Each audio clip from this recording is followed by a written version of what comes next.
What is everyone? This is Mo Tutorials here, and today I'm going to show you how to fix the Windows error code 0xc000021a.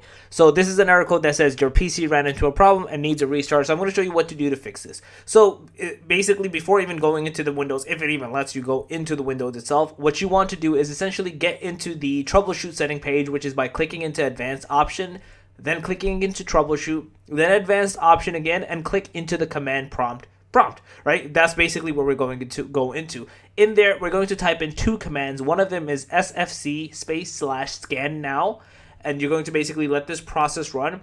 And then the second one is dism /online /cleanup -image /restore health. These are the two, and they're going to take some time, by the way. You're going to let both of these processes run.